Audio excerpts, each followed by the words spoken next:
नमस्कार दोस्तों। आज मैं लेकर आया हूँ एक कमाल की कहानी। एक लड़का और एक जलपरी। एक ऐसी कहानी जिसमें है जादू, चालाकी और थोड़ी सी मस्ती भी। तो शुरू करने से पहले अगर आपको हमारी कहानियाँ पसंद आती हैं तो चैनल को सब्सक्राइब जरूर करें, वीडियो को लाइक करें और नीचे कमेंट करके बताना ना भूलें आपको इस कहानी का कौन सा हिस्सा सबसे ज्यादा अच्छा लगा। तो चलिए शुरू करते हैं। एक लड़का और एक जलपरी की जादुई कहानी। एक बार की बात है कि स्वीडन देश के एक गांव में 3 लड़के थे जो अपने माता पिता के मरने के बाद अकेले रह गए थे। हालांकि उनके माता पिता उनके लिए कुछ ज्यादा छोड़कर नहीं गए थे, और फिर भी जो कुछ भी वे छोड़ गए थे अगर वे उसको ठीक से बांट लेते तो वह उनके लिए काफी था। पर बड़े वाले 2 भाई उसे बांटना नहीं चाहते थे। सबसे बड़े भाई ने रहने के लिए घर ले लिया और दूसरे भाई ने घर के अंदर का सारा सामान ले लिया। उन दोनों को जो कुछ पैसा मिला वह उन दोनों ने बांट लिया, और साथ में उनके पिता के पास जो जमीन का टुकड़ा था वह भी उन दोनों ने ले लिया, और अपने छोटे भाई को उसे कुछ भी देने से मना कर दिया। इस तरह उन दोनों बेरहम भाइयों ने अपने सबसे छोटे भाई को अपने माता पिता की जायदाद से, उनके पैसे से, उसके घर से सबसे दूर कर दिया। तो उसने अपने भाइयों से पूछा, तुम लोगों ने तो सब कुछ ले लिया, अब मैं कैसे रहूंगा? उसका सबसे बड़ा भाई बोला, तुम तो होशियार हो, लो इसको लो और इससे गुजारा करो। कहकर उसने घर के एक कोने में पड़ा पाया एक रस्सा दरवाजे के बाहर फेंक दिया।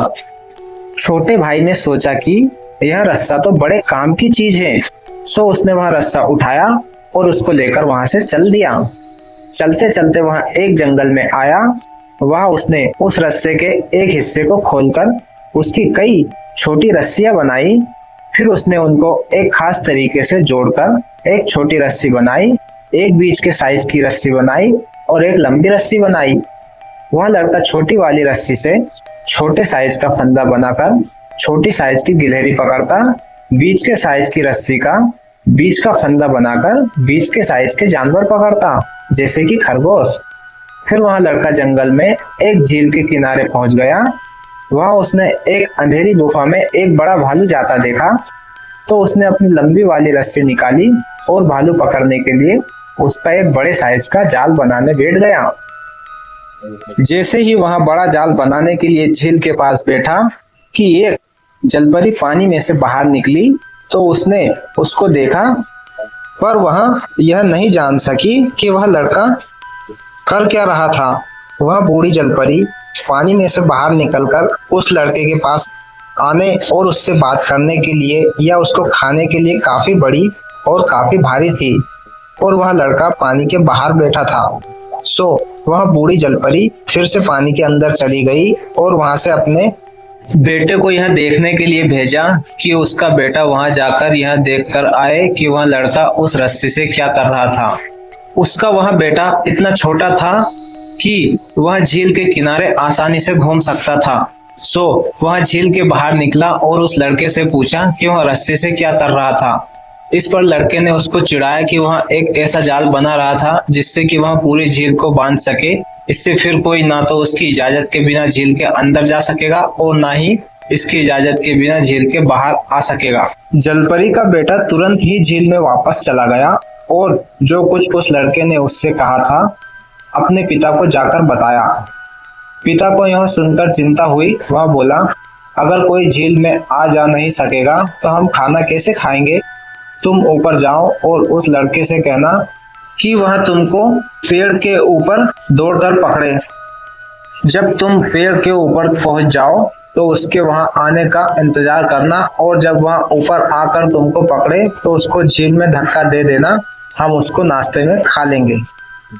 जलपरी के बेटे ने वैसा ही किया जैसा कि उसके पिता ने उससे करने को कहा था।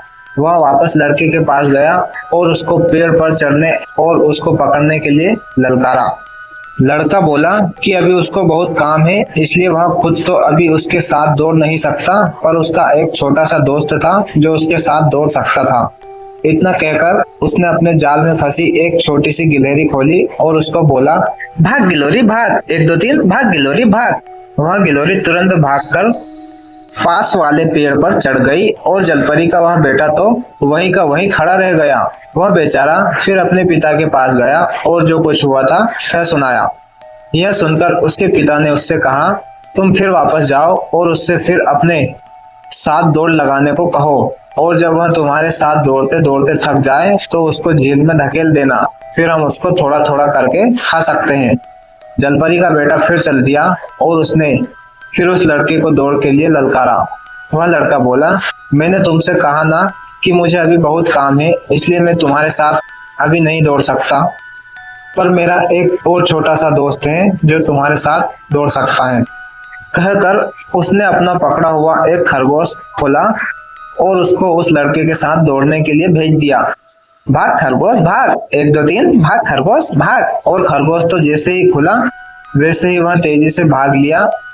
अब क्या था, खरगोश आगे आगे और वह लड़का उसके पीछे पीछे। बहुत जल्दी ही वह लड़का खरगोश से बहुत पीछे रह गया। यह सब देखकर तो वह लड़का बहुत परेशान हुआ। वह फिर वापस अपने पिता के पास पहुंचा और जाकर पिता को सारा हाल सुनाया।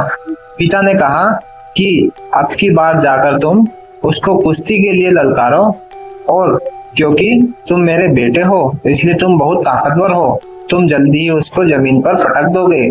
जब तुम उसको जमीन पर पटक दो तो उसको उठाकर झील में डाल देना, फिर हम उसको साथ साथ खा लेंगे। यह सुनकर वह लड़का फिर झील के ऊपर आया और उस लड़के को अब की बार कुश्ती के लिए ललकारा। वह लड़का कुछ गुस्से में बोला, मैंने तुमसे कितनी बार कहा कि मुझे अभी बहुत काम है, इसलिए मैं खुद तुम्हारे साथ कुछ नहीं कर सकता। मेरे दादाजी उस गुफा में सो रहे हैं, तुम जाकर उनको कुश्ती के लिए ललकार सकते हो, पर कुश्ती लड़ने से पहले तुमको उन्हें जगाना पड़ेगा। उस गुफा में चले जाओ और वहां जाकर उनके सिर पर जोर से मारना, बस वहां उठ जाएंगे। वह जलपरी का बेटा उस अंधेरी गुफा में गया और एक बड़ी सी परछाई जमीन पर पड़ी देखी। उसने उससे कहा, आओ कुश्ती लड़ते हैं। पर वह परछाई तो वह खर्राटे भरती रही, बोली नहीं। उसने उससे फिर कहा, आओ ना कुश्ती लड़ते हैं। पर वह परछाई फिर भी वहां खर्राटे भरती रही, उठी ही नहीं।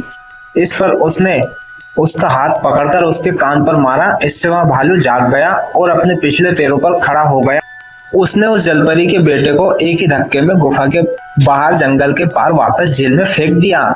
जलपरी का बेटा फिर अपने पिता के पास गया और बोला, यह लड़का तो हम लोगों से बहुत ज्यादा ताकतवर लगता है। उसके दादा ने तो मुझे इतनी जोर से धक्का मारा कि मैं तो झील के बीच में ही आ गिरा। ऐसे तो हम उस लड़के को कभी नहीं जीत सकते पिताजी।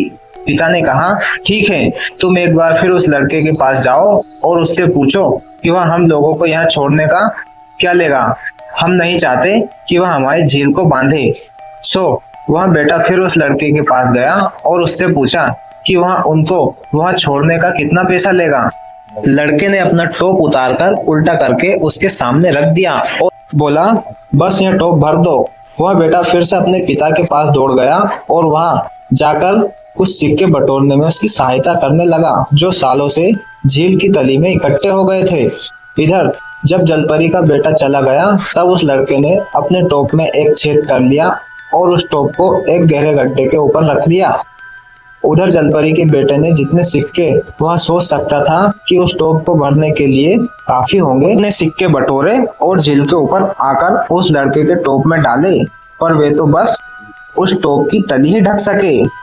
वह फिर झील में गया और फिर से बहुत सारे सिक्के उठाकर लाया और उस लड़के के टोप में डाले, पर फिर भी उसका टोप नहीं भरा।